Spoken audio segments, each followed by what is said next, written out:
Assalamualaikum warahmatullahi wabarakatuh. Pemirsa, informasi mengenai Kabupaten Kota Waringin Timur dan sekitarnya telah kami rangkum untuk Anda dalam Jurnal Kotim.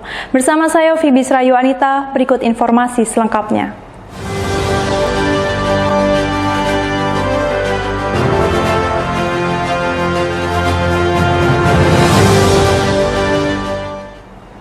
Seekor buaya jenis muara terjerat jaring ikan milik nelayan yang dipasang di Sungai Mentaya, Kabupaten Kota Waringin Timur. Buaya berukuran 3 meter tersebut kini telah diamankan oleh pihak Balai Konservasi Sumber Daya Alam atau BKSDA Pos Sampit. Warga Desa Sei Ijum Raya, Kecamatan Mentaya Hilir Selatan dihebohkan dengan terjeratnya seekor buaya di jaring ikan milik aman. Warga setempat langsung menangkap dan mengikat buaya agar tidak membahayakan. Buaya dengan posisi terikat itu sempat menjadi tontonan warga sekitar. Mendapat informasi itu, BKSDA Pos Sampit langsung mendatangi lokasi untuk mengamankan buaya. Buaya betina berukuran sekitar 3 meter tersebut kini telah diamankan di Sampit, tepatnya di Pos Manggala Agni. Kepala BKSDA Pos Sampit Muriansah mengatakan tidak ditemukan adanya luka pada tubuh buaya dan selama diamankan di Sampit, petugas rutin menyiram buaya untuk membuatnya tenang dan tidak berontak. Muriansah juga menjelaskan buaya tersebut bukan satu-satunya yang pernah terlihat berkeliaran di sungai sekitar permukiman Desa Sei Ijum Raya. Terdapat buaya lain yang lebih besar dengan ukuran diperkirakan mencapai 5 meter.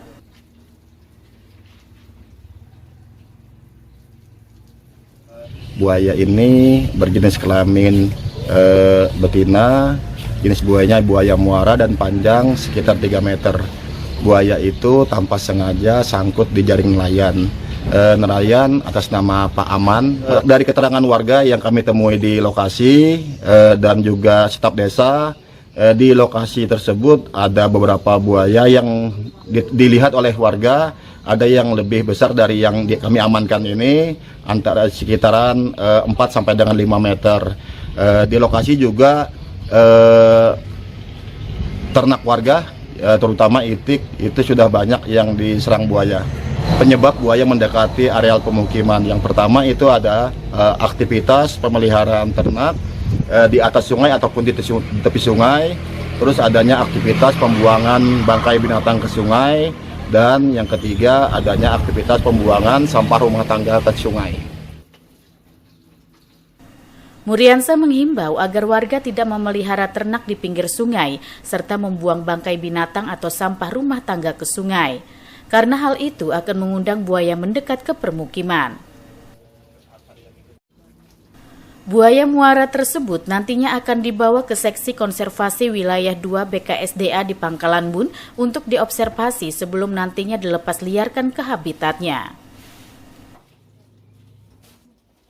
Mashud Badarudin, Hayat TV. Terus dari Pangkalan Bun nanti ada pemeriksaan dari tim dokter, dan kalau memang Sebuah bangunan rumah di Jalan Muhran Ali, Kelurahan Baamang Hulu, Kecamatan Baamang, Rabu 12 Juli siang ludes dilalap api. Rumah tersebut diduga dibakar oleh seorang pria yang merupakan pemilik rumah karena mengalami gangguan jiwa. Kebakaran bangunan rumah semi permanen di Jalan Mukran Ali, RT 25 RW 03 Kelurahan Baamang Hulu tersebut sontak menghebohkan warga sekitar. Peristiwa kebakaran terjadi sekitar pukul 10 siang. Petugas pemadam kebakaran bersama relawan berupaya memadamkan api agar tidak menjalar ke bangunan lain, sebab lokasi kebakaran berada di kawasan padat penduduk. Menurut informasi, rumah tersebut diduga sengaja dibakar oleh seorang pria pemilik rumah bernama Eman karena mengalami gangguan jiwa. Selama ini pria tersebut tinggal seorang diri dengan kondisi rumah yang sangat berantakan. Usai membakar rumahnya, terduga pelaku langsung kabur menggunakan sepeda motor.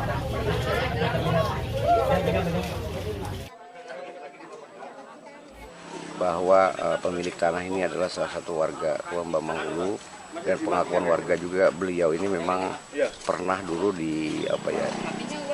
dirawat di rumah sakit, bahwa memang ada gangguan ya.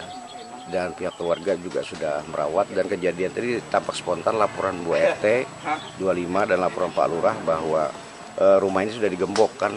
Jadi mungkin dianya stres gitu loh, dibakar gitu loh.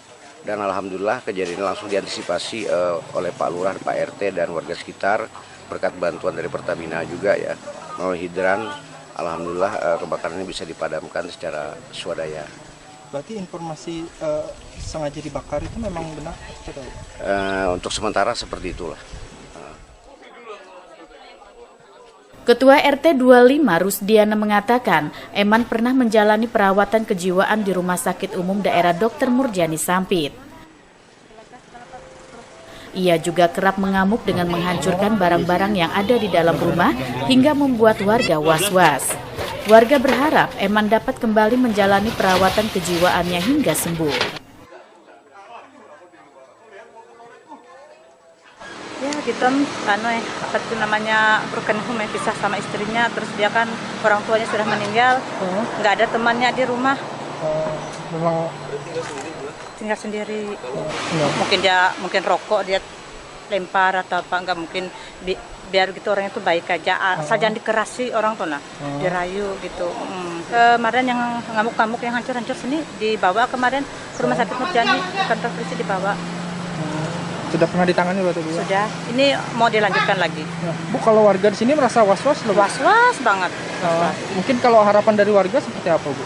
Ya mau disembuhkan lah dia, mau dirawat, diantar ke Banjar kah, sampai sehat sampai sembuh. Kalau dia sini kan kami was-was. Kalau ngamuknya parah nggak, Bu? Atau ngamuk biasa aja, Bu? Lumayan lah, kemarin sampai hancur-hancur semua barang-barang yang di dalam nih. Terkait hal tersebut, pihak kecamatan bersama kelurahan setempat akan berembuk dengan keluarga pria tersebut agar ia dapat menjalani perawatan di rumah sakit jiwa yang ada di Kalimantan Selatan. Masud Badarudin, Hayati. Pemerintah Kabupaten Kota Waringin Timur akan menyiapkan bantuan telur dan susu bagi penderita stunting. Hal ini sebagai upaya untuk menekan angka stunting di daerah setempat yang persentasenya masih berada pada angka 20%. Upaya menekan angka stunting terus dilakukan pemerintah Kabupaten Kota Waringin Timur. Rabu 12 Juli digelar rembuk stunting yang diikuti organisasi perangkat daerah dan instansi terkait. Saat ini angka penderita stunting di Kabupaten Kota Waringin Timur adalah 20% dari jumlah bayi 5 tahun dan bayi 2 tahun yang ada di daerah setempat. Persentase itu menurun dari sebelumnya yang berada pada angka 48%. Namun hal itu belum memenuhi target nasional. Pemerintah pusat menargetkan tahun 2024 angka stunting turun menjadi 14%. Untuk mencapai hal tersebut, pemerintah Kabupaten Kota Waringin Timur akan melakukan berbagai upaya, salah satunya melalui program Grebek Stunting, yaitu dengan menyiapkan bantuan telur dan susu yang kaya protein untuk menekan angka stunting. Untuk pemenuhan protein anak penderita stunting diperlukan 2 telur dan segelas susu setiap harinya selama 6 bulan.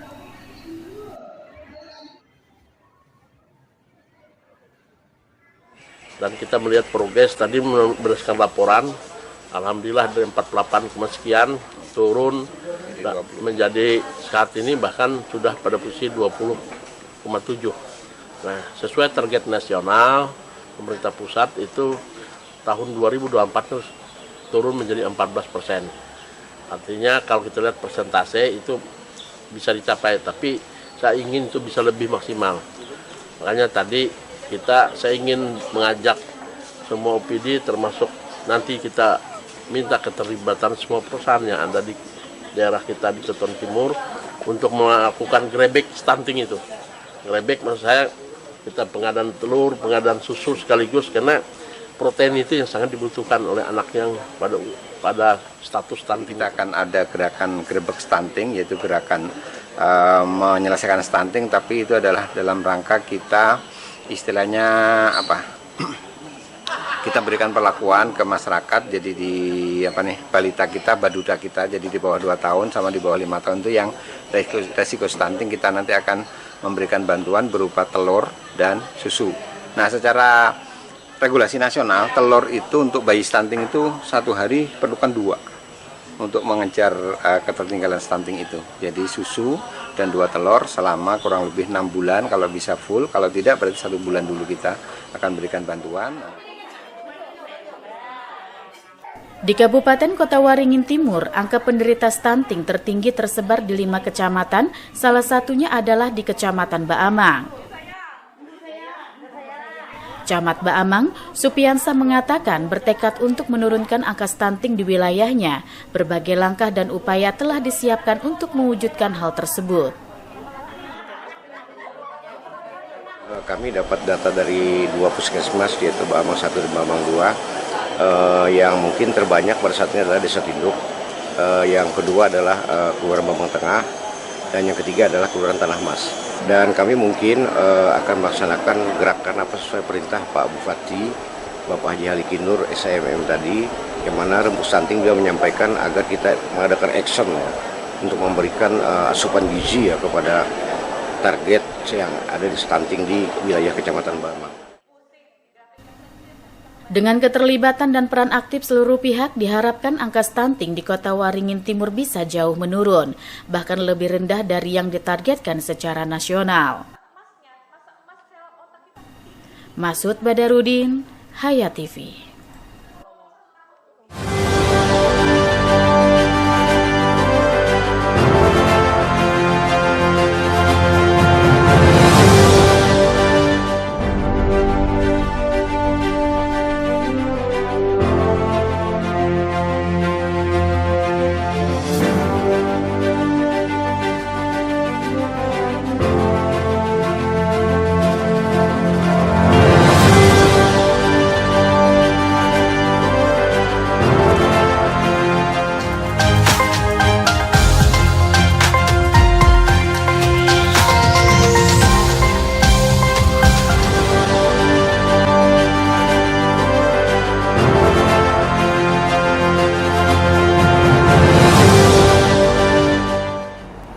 Salah satu rangkaian kegiatan dalam rangka peringatan Hari Bakti Adiaksa ke-63 dan Hari Ulang Tahun Ikatan Adiaksa Dharma Karini ke-23, Kejaksaan Negeri Kota Waringin Barat, Kalimantan Tengah melakukan gerakan Adiaksa Peduli Lingkungan.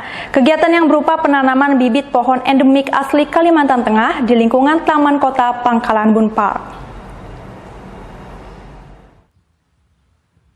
Kegiatan penanaman bibit pohon endemik asli Kalimantan Tengah di lingkungan Taman Kota Pangkalan Bun Park bekerja sama dengan Orang Utan Foundation Internasional atau OVI dan pemerintah daerah Kota Waringin Barat pada hari Rabu 12 Juli 2023. Selain Kepala Kejaksaan Negeri Kota Waringin Barat Makrun, turut hadir dalam kegiatan ini diantaranya PJ Bupati yang diwakili oleh PLH Sekda Kota Waringin Barat Juni Gultom, OVI, Kepala Dinas Lingkungan Hidup Kota Waringin Barat, perwakilan Kapolres Kota Waringin Barat, dan perwakilan Komandan TNI Angkatan Udara Lanut Iskandar, serta dari instansi terkait lainnya. Setelah memberikan bantuan sosial berupa sembako, yang diberikan secara simbolis kepada 10 orang perwakilan dari tim kebersihan lingkungan Kota Waringin Barat dan pemberian tempat sampah dari Dinas Lingkungan Hidup Kota Waringin Barat kepada perwakilan siswa SMK Negeri 2 dan SMP Negeri 7 Pangkalan Bun. Kemudian dilanjutkan dengan penyerahan secara simbolis bibit pohon hutan endemik asli Kalimantan Tengah, di antaranya jenis bibit pohon ulin, idur, nyatu, dan bibit pohon gaharu. Bibit pohon hutan ini diserahkan oleh manajer OVI Durprawati Siburian kepada PLH Sekda Juni Gultom dan kepada Kepala Kejaksaan Negeri Kota Waringin Barat Makrun. Makrun mengatakan kegiatan ini bertujuan melestarikan dan memelihara lingkungan sebagai warisan untuk dinikmati anak cucu kita nanti. Kita melaksanakan salah satu kegiatan dalam rangkaian Hari Bakti Adiaksa yang ke-63 dan Hari Ulang Tahun Ikatan Adiaksa Dharma Karini yang ke-23 tahun 2023. Khususnya kami yang di Kejaksaan Negeri Kota Waringin Barat menginisiasi bersama-sama dengan pemerintah daerah Kota Waringin Barat, dalam hal ini Dinas Lingkungan Hidup serta Coffee Foundation, untuk melaksanakan penanaman pohon. Ini adalah merupakan salah satu rangkaian dari Hari Bakti Adiaksa di samping kegiatan-kegiatan lainnya. Jadi tujuan kita bagaimana kita kembali ke alam lagi, ya, bagaimana kita memelihara alam kita supaya bisa menjadi warisan kita untuk anak cucu kita nanti.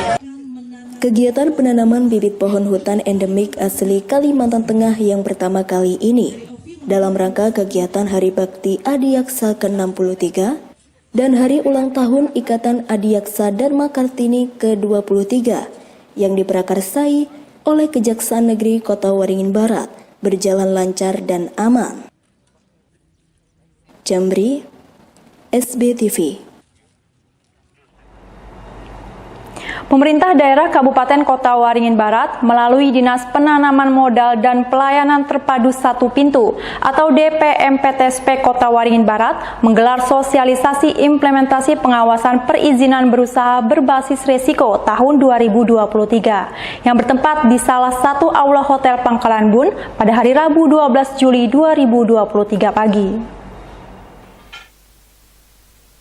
Sosialisasi pengawasan ini dilaksanakan selama 3 hari dari tanggal 11 hingga 13 Juli 2023 dengan peserta dari dinas terkait, pemegang akun OSS dan pelaku usaha, PMA dan PMDN, serta dibuka secara langsung oleh Kepala DPM PTSP Kota Waringin Barat, Kamaludin, yang sekaligus sebagai narasumber dalam sosialisasi tersebut. Sosialisasi kali ini digelar dalam rangka meningkatkan kapasitas SDM pelaku usaha penanaman modal dalam negeri atau PMDN, serta sebagai bentuk strategis sosialisasi pemerintah terkait dengan pelaksanaan aplikasi OSS RBA bagi pengguna, dan juga menjadi sarana komunikasi dua arah antara pemerintah dengan para pelaku usaha. Menurut Kepala DPM PTSP Kota Waringin Barat, Kamaludin, dalam sambutannya mengatakan, tujuan utama penanaman modal untuk wilayah Kabupaten Kota Waringin Barat, baik itu penanaman modal asing atau PMA maupun penanaman modal dalam negeri atau PMDN, di mana hal tersebut selaras dengan komitmen Kabupaten Kota Waringin Barat untuk terus meningkatkan laju investasi dalam rangka mendorong laju pertumbuhan ekonomi dalam upaya menumbuhkan perekonomian senantiasa membutuhkan iklim usaha yang dapat menggairahkan investasi.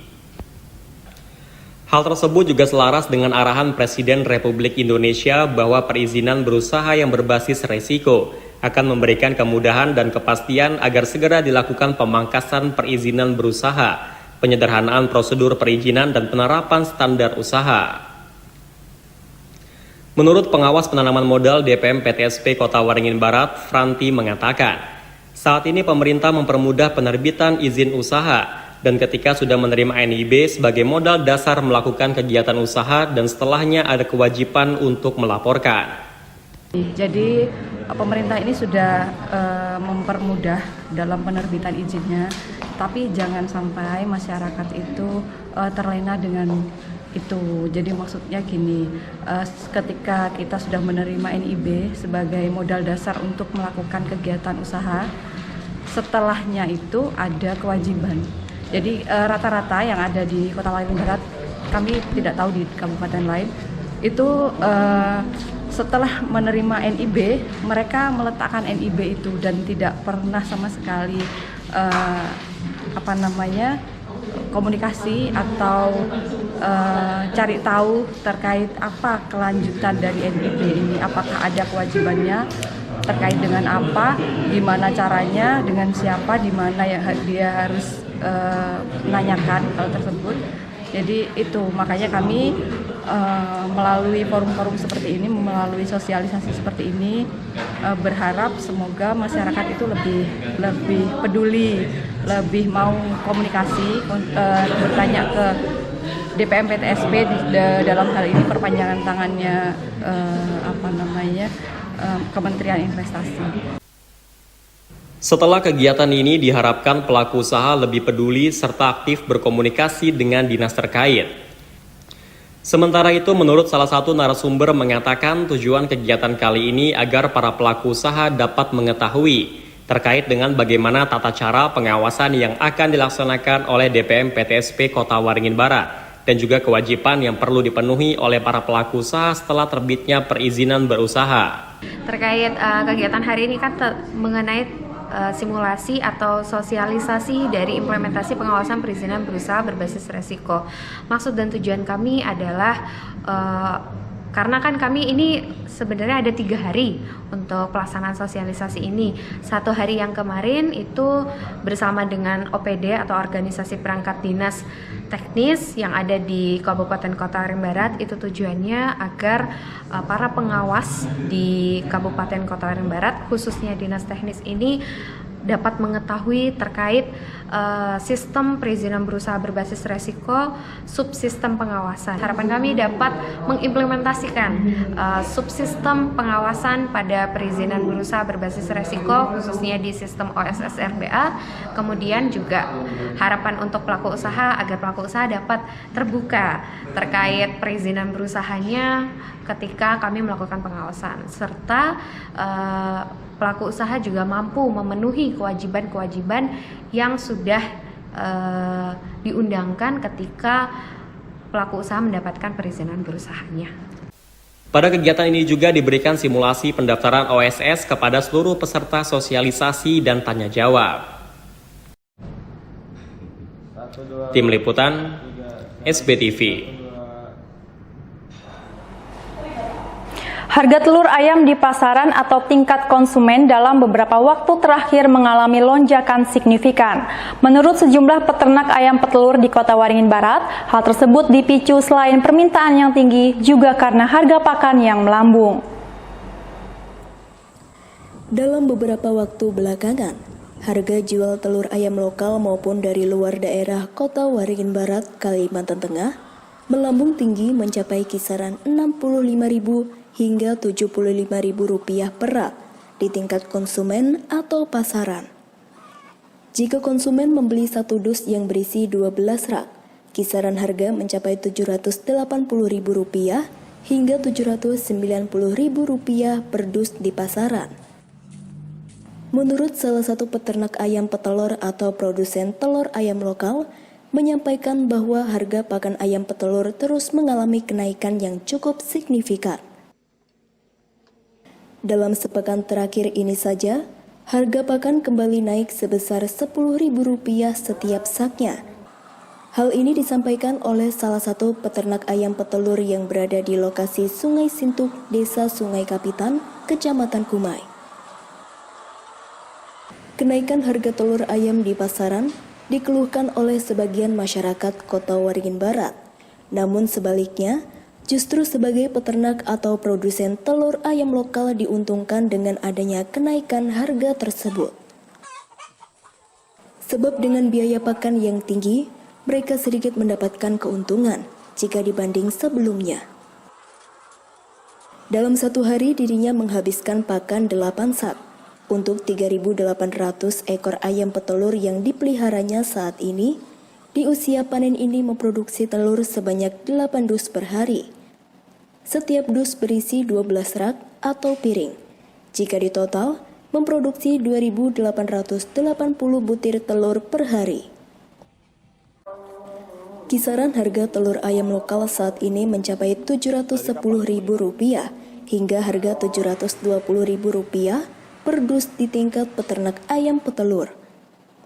Jika dibanding harga telur ayam lokal dengan telur ayam yang didatangkan dari Pulau Jawa, lebih murah telur ayam lokal, selisih harga antara Rp10.000 sampai Rp20.000 setiap dusnya. Alhamdulillah di 2-3 bulan terakhir alhamdulillahnya stabil aja bang, sementara tahu ke depannya mudah-mudahan stabil terus. Nah, cuman pakan ada kenaikan di 1 bulan terakhir lah kemungkinan. Nah, alhamdulillah masih kalau di harga stabil kayak gini kita masih ada. Kalau kayak yang setahun 6-7 bulan yang lewat itu, nah itu yang kita merasakan memang. Nah setelah stabil harga ya alhamdulillah adalah sedikit-sedikit selisih bang. Kita di Jawa sama dengan ayam kita lokal itu beda 10 sampai 20 ribu bang per dus. Ya. Masih tinggi Jawa dibanding kita sini. Para peternak di Kabupaten Kota Waringin Barat berharap harga pakan kembali turun sehingga harga telur ayam lokal tetap stabil. Jamri, SBTV.